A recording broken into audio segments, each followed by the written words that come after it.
Hello, and welcome to Youth Positively Speaking. My name is Paige Ewing, and I work with Prevention Resources as the multimedia specialist for Positive Youth. Prevention Resources is a nonprofit located in New Jersey that is dedicated to promoting health and wellness of individuals, families, and community through education, collaboration, advocacy, and treatment. As always, I have with me my co host, Erin Cohen, the project coordinator of Positive Youth. And today we are also joined by Lesley Gabel, the project director of Positive Youth and the co CEO of Prevention Resources. Welcome, Lesley. Thank you for having me today. Appreciate it. We're so excited to have you. Yes, and I want to say that the Positive Youth Initiative is focused on building countywide capacity to reduce substance misuse among youth 9 to 20 years old in Hunterdon County. I'm really excited to introduce our guest, Evelyn Piazza, Tim's mom. Evelyn and her family live here in Hunterdon County, and Tim went to the same high school where two of my boys attend today. You may have heard of Tim Piazza's story as it made national headlines after he died in 2017 after a hazing incident at Penn State University. Thank you, Evelyn, for being here today, and thank you for sharing Tim's story with us. Thanks for having me. So can Evelyn, you start by telling us a little bit about Tim? We would really love to know who Tim was and how it was raising him and being his mom. He was a great kid. He was easygoing, kind of happy-go-lucky, had a hot little temper for a little redhead. But he was funny, he was friends with everyone, and he was a joy, really. I mean, really. And he did well with school. He was the youngest in his grade. His birthday's in September. But we had a bunch of boys in our neighborhood around the same age. And I wanted to hold him back a year. And my husband said, no, keep him with his friends. And he did great. And he hung with his friends and he just did great. I've heard so many wonderful things about Tim since we do live in the same community, and he's had a lot of the same teachers that my children have had, and we have a mutual friend who knew him so well. And I've just heard so many great things about Tim, that he's just such a wonderful kid. And, you know, I give that testament to you being a great mom to him. Thanks. Yeah, he was, I don't know, he was different. He was quiet, he was shy, but once he got to know you, he was just easygoing and funny and super, super funny. And that was his goal, was to make everybody just laugh. So he kind of was the crack up amongst his buddies. Yeah, I'm also had boys at Hunterdon Central that played football with Tim, and one was older, 1 year older, 1 year younger, and I too have great fond memories of watching Evelyn and her husband Jim in the stands at Hunterdon Central. Evelyn, I will say you were one of the biggest cheerleaders. I remember you always in Hunterdon Central, very proud colors and cheering along our boys as they played. And I can picture it again. You might sound a little quiet and reserved right now, but I can tell you, you were a big cheer. A lot of cheers coming out of you at games. Yeah, well, I don't know. I took every opportunity to go to practices and games and taekwondo and everything. I just wanted them to know that I was there and watching and behind them. Yeah, well, I know that Tim is very, very beloved by the Hunterdon Central community, and there are a lot of as I said, great memories that I have, again, sharing those experiences with you in the stands. Tell us a little bit more about your family. Well, I mean, we're now a family of 3, but we were a family of 4. My boys were a year and a half apart. So it worked out great, just 1 school year apart. And, just, it's been hard now, just having one son and dealing with, kind of like those irrational fears, like what if something happens to him or he gets worried about us.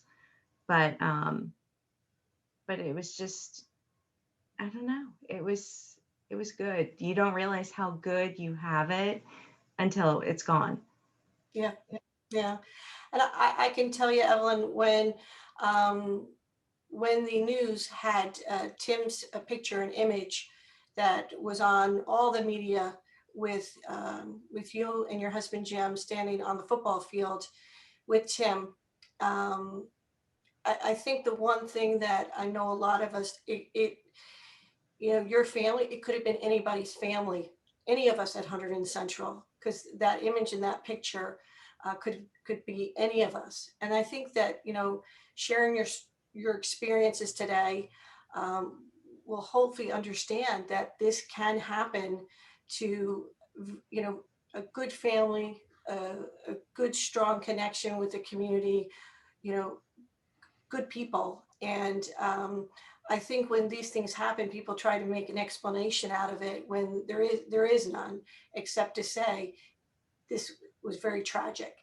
And we're hoping today, if you could take us through some of the things that did happen, so we can help put some light into how do we help others.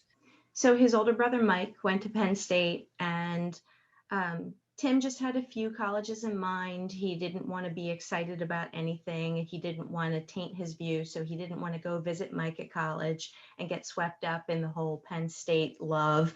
But eventually he decided it was between Penn State and Villanova. Great choices, but we think he chose Penn State because his brother would be there. And, he needed that connection, I think. So he went and he was majoring in mechanical engineering, had a great roommate, great friends, still kept into, was with his girlfriend. And I think he tried to pledge a fraternity his freshman year and he didn't get any bids. So then sophomore year comes around, he gets an apartment with his buddies, and the first semester went good. We were there for football games and drank the Kool-Aid, so to speak, and just loved it. And then right around Christmas time on winter break, he told us, I think I'm going to try and pledge. And we were concerned because mechanical engineering or engineering in general is such a hard curriculum. And he was a good student. I didn't want that to take away. And I wasn't a part of Greek life, so I have that image in my head based on what I've seen in movies and TV, that it was just going to be this party kind of atmosphere and it was going to pull on him and make his grades tank. So I wanted him to be sure and I wanted him to be careful. And so it was late January and he was going through the rush process and told me that there were two fraternities that he was really interested in. So I asked him which ones, what was the one he really wanted. He told me, I looked it up online and it was Beta Theta Pi, and it said that they were a non-hazing, non-drinking fraternity. And I thought, he made a great choice. This will be a good fit for him. I was assured that this was going to be good. He got a text message saying to report to the fraternity house at like 9:37 p.m. Don't be late and wear a jacket and a tie. And we knew nothing about it. All I knew is that Tuesday he had gotten his bid. And by that Thursday, he got this text message. And then the next day I was working. I got a call from my son, Mike, saying, hey, are you busy? And I said, no, what's going on? And he said, well, there's been an accident. Tim's hurt. He's in the hospital. God forbid I had said no or didn't take the call. And so as it turns out, one of Tim's roommates called Mike the next morning and said, Tim didn't come home last night. That's not like him. So Mike thought, I'd better check the hospital to see if, maybe, I don't know, something happened, never imagining that it could be this. So what happened was, this was the very first night, bid acceptance night, and they had this ceremony for the pledges, and then the hazing started. And they had a drinking obstacle course, which were stations with various alcohol. So there were 14 pledges, they lined them up, and they took a handle of vodka and passed it down the line and said, it better be done by the last person or they have to drink it all. It worked out that it went back and forth through the line like 3 times. So the way we figure, each pledge had about 4.5 shots of vodka. Then they were behind a door, and one by one were let into the room where the obstacle course was. So the first station was a vodka chugging station, and the next station was a wine bag station, and the next station was beer pong, and the next one was what do they call it when you shoot a beer, shotgun. And then one by one they ran through. All the pledges were through in 8 minutes. So that just shows you how fast it was. And the other members were screaming at him, pushing him along. And at the end, they did a celebratory shotgun, so to speak. And then there was the social aspect of the night. So they had to wear a shirt and tie, and that made them easy targets. And they took, this fraternity was, they had an underground sorority as their sister organization. So these girls came over for the social. They were in the basement of the house, and it was a really nice house. And one of the conditions was you couldn't have alcohol there. They clearly had alcohol. And there was video. And the reason why there was video is when this house was refurbished, the fraternity alumnus who did this to the tune of like $8 million. So the house was really nice. The current fraternity members at the time were destroying it. So he put in a video system so that way it could be seen if anybody was vandalizing the property. So this video system records movement. It was recording the party and the social. And you could see that fraternity members were tapping the pledges on the shoulder and handing them alcohol. And nobody refused. That's hazing. You don't refuse. You do what is required of you in order to get into the organization. And Tim had the equivalent of 18 drinks in 82 minutes. And towards the end, another fraternity member brought him upstairs, we think because he realized that Tim was in bad shape. So he brought him upstairs, sat him on a couch, but then walked away. Tim, we think, realized he was in bad shape, and he tried to leave the house, but he couldn't figure out how to open the front door because I think it was like a keypad thing. So we think that he turned to go back down to the basement because there was an entrance. They came in the house that way. So we think that he went to the basement so that he could leave, and he fell down the stairs head first. So on the video, you can see 4 people carrying his limp, unconscious body to a couch. And there was no sound, but, they were hovering over him. And I guess as the night went on, he kind of went in and out of consciousness. They tried a sternum rub on him, which is supposedly very painful, and you're supposed to react. He didn't react. He threw up. They put a bucket next to him. And we have not seen this video, so I'm just going off of what I've heard in court. But they sat on top of him. They backpacked him, which for anybody who doesn't know what backpacking is, and we didn't really know, it's when you fill a backpack with heavy books and you put it on somebody's back so that they won't roll over on their back. And that way, if they get sick, they won't choke on their own vomit. What we've come to find out is backpacking doesn't work.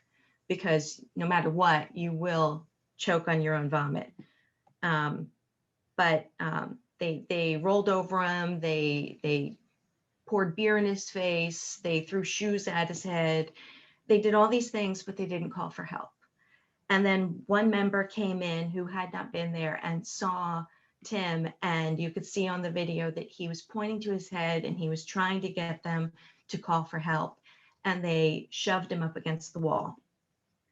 Then he went to another member and tried to get him to call for help, and they told him, "You don't know what you're talking about." So he left, and they left him on the couch overnight, and everybody went to bed. And he had a fracture at the base of his skull. He had subdural hematoma, which is bleeding on his brain. He had ruptured his spleen. The video shows him during the night on the floor, rocking, cradling his head. So I know that he was in pain. He tried to leave. He kept falling repeatedly, and he fell into things. He fell into a metal staircase. He fell into the door. He fell into the floor. And he kept hitting his head. So it only made the damage worse. And nobody ever called for help. And even the next morning, in the middle of the night, people got up to get a drink of water and they saw him and they still didn't call for help. So I guess according to the video, the next morning early, he got up off the couch and he stumbled away, and he was found in the basement around 10 o'clock in the morning because somebody saw his shoes and realized that he never left the building. They found him curled up in the basement in decorticate posturing, which is called the death pose. They brought him upstairs, and for 45 minutes, they searched their phone for terms like cold extremities and gray skin, and they discussed among themselves like what kind of trouble they were going to be in. And finally, they called 911 and tried to dress him so that it didn't look like he was in that bad of shape, because they took his shirt off the night before. So he didn't have a shirt all night long. So while he was suffering, he was also cold because it's February 2nd, February 3rd. So they finally called 911. They never told the dispatchers about the fall. They told them that their buddy drank too much. And then the ambulance came and they took him to the hospital, and nobody was ever called from our family. So it was up to my son, Mike, who had this inspiration to call the hospital, and he's the one who found his brother and called us. The Mount Nittany Medical Center said that he needed to be life flighted to Hershey Medical Center, where they could do neurosurgery immediately. And here I am thinking, okay, he's got a subdural hematoma. They'll drill a hole in his head. They'll release the pressure on the brain. Maybe he'll have like a little bit of a speech problem or a gait problem. I had no idea that the damage was as bad as it was. He had so much bleeding on his brain that it pushed his brain into the base of his spinal column, into the vertebrae. And then when they did the surgery, they took out his spleen and they opened up his skull, and they told us that when they opened up his skull and they took a piece off, the brain kept swelling outside of the skull, and that this is brain death. So they closed him back up, and they told us that his brain damage was, he's unrecoverable. And we couldn't believe it. Like, how could this be? How could this be that 24 hours ago, my son was alive and healthy and, was worrying about getting his homework done and what he was going to eat for lunch. And, my son, Mike, got a ride with a friend. So he was there. Tim's girlfriend came with her dad, and we had to tell her. And I saw her dad, who was a cop and a strong man, and I saw him crumple. We had friends come, we had family come, and they were all with us. And it was just a matter of time. And they were talking to us about donating his organs. And the only organs that could be donated were his kidneys because everything else was damaged. And then, so we were discussing, what do we do? They told us that, he was going to go into cardiac arrest. And if they did CPR, it would probably break ribs. And it wasn't going to do any good because he was brain dead. And so it was only going to happen again. So we needed to make that decision. Do we let him die? Do we let him go into cardiac arrest? Do we resuscitate him? Do we turn the machines off so that they could harvest his organs right away? So we went into a room to discuss it. Me, Jim, Mike, Caitlin and her dad, and Mike, my cousin's husband, who's a doctor. And we discussed, what would Tim want? And we decided, okay, we're going to turn the machines off. And our friends came running into the room. Like they said, something's going on. The doctors threw us out of the room. You have to come. So we flew down the hallway just in time to see them performing CPR on him. And I watched. And they brought him back. But they said it's going to happen again. So a nurse pulled me forward and told me to kiss my baby goodbye. And then he went into cardiac arrest again. And we let him go. And there it was. It was like 1:23 in the morning on February 4th. And my baby was gone. And here I am signing papers to donate his organs. And it's unreal. It's so unreal when that happens. Like hazing, it's just so not necessary. He was ripped away from us because people just were being mean. Like it makes no sense. It wasn't an accident. Hazing is not an accident. Hazing is intentional. They intentionally set out to embarrass these young men, to embarrass these pledges, to make them do things that were, make them sick to their stomach by giving them all kinds of alcohol because they thought it was going to be funny. And the problem is you can't anticipate what somebody's going to do. You can't anticipate how their body will react. And they didn't know Tim was going to pass out and fall down the stairs and incur all these injuries. So the biggest, takeaway that I try to tell people is, one, don't haze because it's not necessary, but two, call 911. I mean, he was unconscious. How many of these young men played high school sports and were concussion tested and know all about it? And they know you don't let a concussed person sleep. And if they throw up, that's bad. They knew he hit his head. They should have called for help. If they had called for help right away, Tim would be here. And it's that is so hard to know that people let him go and didn't value his life enough to get him help. Evelyn, first of all, it takes such courage to speak and to be on with us today. So I want to say thank you. It is incredibly tough, tragic, and it takes a lot of courage. And we thank you for sharing this with us. One of the things I want to share, I am in my 50s now, and in 1983, when I was a senior in high school, our phone rang in the middle of the night, and I heard my dad talking, and I heard my father say, "Is it really that bad?" And then I heard my father say, "Episcopalian." And then I heard a scream from my mother that I can never get that scream out of my head, that my brother had been in an accident. And we didn't know that he had died several times on the table, but was brought back. And he fell out of a 6-story window onto concrete at a university where there was hazing. He was sleep deprived. The window was broken. There was multiple things that happened, but the hazing that had occurred that led him to a situation where he couldn't make the decisions. His face alone, 42 bones were broken. His whole body was broken.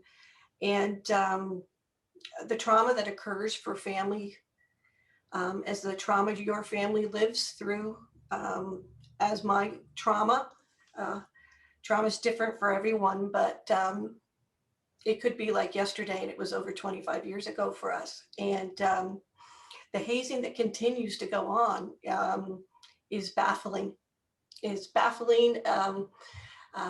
So my husband, I think one of the things that when I heard you say, Evelyn, about that your experience of what you knew about fraternity life. So I knew fraternity life to not be very good from what happened with my brother, and the disformities and the pain that he lives with every day as with our family. My husband had a very good situation and it's still very good friends with his fraternity brothers. And so it was quite difficult when my sons went to college that wanted to be in fraternities, and the struggle and the pain. My older son, him and it was a smaller fraternity, him and one other person, before even the fraternity could even put them through their pledging, was kicked off campus for hazing. My second son, different university, fraternity was kicked off campus for the same, same deal with alcohol and what they were doing. I'm outraged and I'm puzzled on why this continues to happen. So Evelyn, what do you think we can do different? I know there's education that's occurring. I know what you said, you went on and you looked at the fraternity. What else can be done at this point? Well, I mean, parents, first of all, need to talk to their kids. And Tim obviously knew how much I loved him. So that wasn't an issue. But I always say, parents, just tell your kids that you love them and how important they are so that they know. But secondly, talk to them about hazing. It's not like in the movies. It's dangerous now.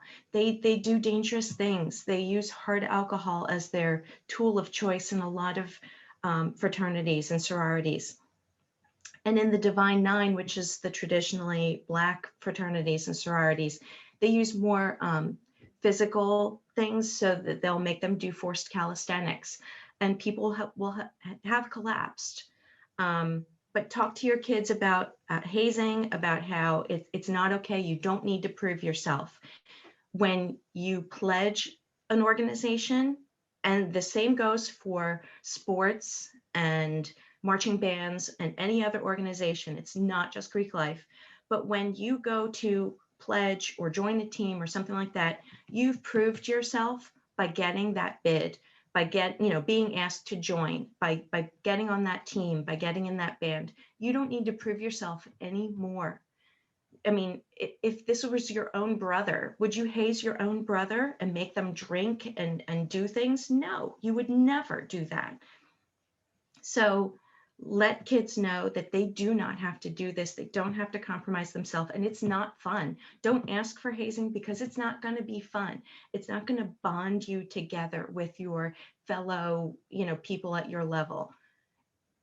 Secondly, talk to the school. Like if they're going to pledge a fraternity, check with the school, check with Greek Life, check to see if that organization is in good standing. In our case, Beta Theta Pi was considered the model fraternity at that campus, but we didn't know that a year or two before or whatever, they had violations, and they had been thrown off a couple years prior for hazing and alcohol.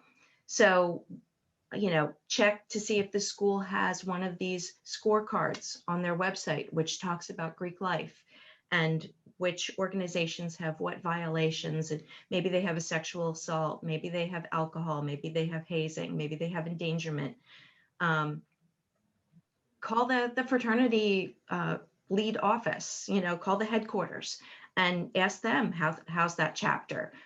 Talk to the advisor. So there are so many avenues that you can do your research, because just don't rely on the fraternity's website or the organization's website, because of course they're going to paint a good picture of themselves. Right.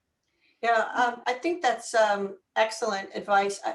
I've also, in talking with my brother and asking what would he have said or done differently. One of the things he said is, if when you're in these situations, as a parent, I was asking him, as a parent, what would you tell, your child?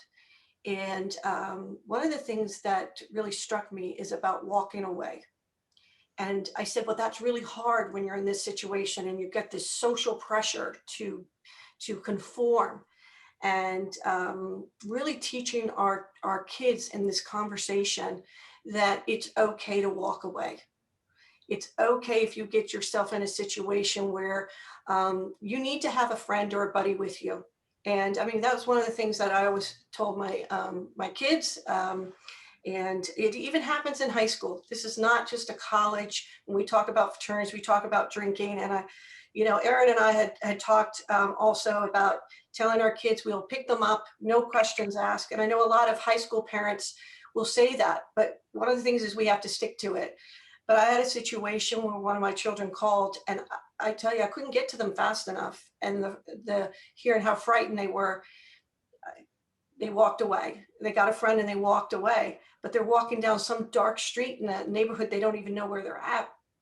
And the conversation is, why are you making this decision to put yourself there? Which was at a different point in time, because you worry about safety. And I think that, Evelyn, that's really tough. How do we teach our kids?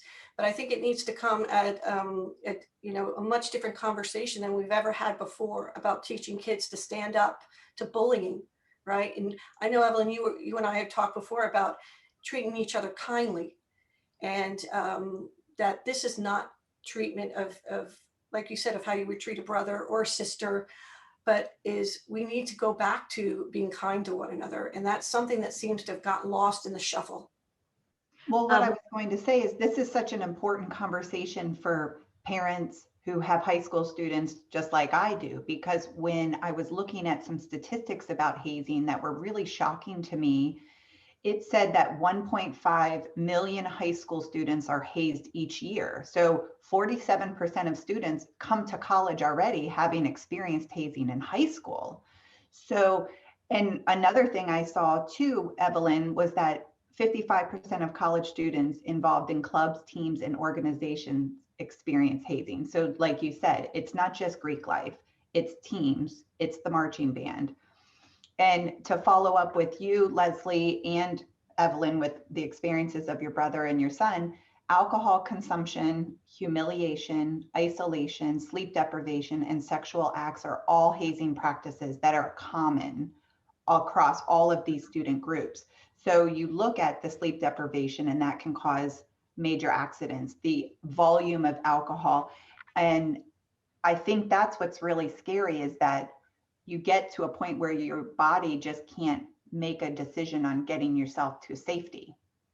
Yeah. They also trick you. I mean, a lot of times what they do, hazing will start out small, and it's light hazing.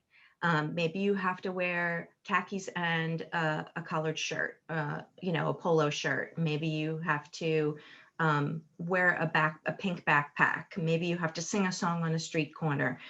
Dress up. Maybe you can only make right-hand turns. You can't use an umbrella in the rain. And then it progresses. Then you're doing chores at the house. You're cleaning up the fraternity house. You're being the designated driver.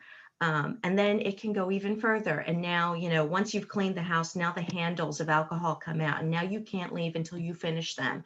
Or you have to do wall sits and push-ups, and you have to drink concoctions made out of stuff from the refrigerator, all the leftovers, and it gets more and more advanced. In our case, they went head on the very first night. But for others, another victim, Max Groover, his mother, Rayanne, said, my son called me and told me he needed polo shirts. So I went to the local Goodwill and I got him polo shirts because their pledge outfit was polo shirts and khaki shorts. She didn't think anything of it. She had been in Greek life. She loved it. It was a great experience. It's not hurting anybody to wear an outfit, but it's categorizing you. It's making you separate and distinct. You know that they're a pledge when you see them in that clothing, and it's generally going to progress from there. So that is like the warning signs. Look for the early warning signs, even though they're mild. I have to say that I think that's some good things to, Evelyn, even knowing in all the, even professional training, some of those things you just mentioned, would most people know or recognize that? And I think the answer is no. The other thing that struck me is when you mentioned that Tim had vomited. A lot of people don't realize that's alcohol poisoning. That is one of the biggest signs. And they think, oh, they're thrown up, they're fine now. But that's not the case. It is alcohol poisoning. So I really think parents, as well as teens, really need to hear more about this because we're not all equipped to know these things. And unfortunately, we need to be armed with this knowledge to know. The one bit of advice my brother said, and I know we've given this out, is make sure you've got somebody who can watch your back at all times, especially in college. You're not going, we tell our daughters, make sure you don't walk by yourself, but we need to say that to our sons as well, because if they're in a situation, someone needs to be able to get them out of and help them, because not everybody is going to have that strength to walk away as much as we want that, but we need to make sure that we keep a good group around us. Good friends that can really help us steer us when we can't make those decisions ourselves. Yeah. What we tell students is make a pact with each other. If you are in a pledge class, talk to each other and said, we're all together. So if something makes you uncomfortable and if you're being hazed, you all walk away. And guess what? It's a business. Fraternities and sororities are big business.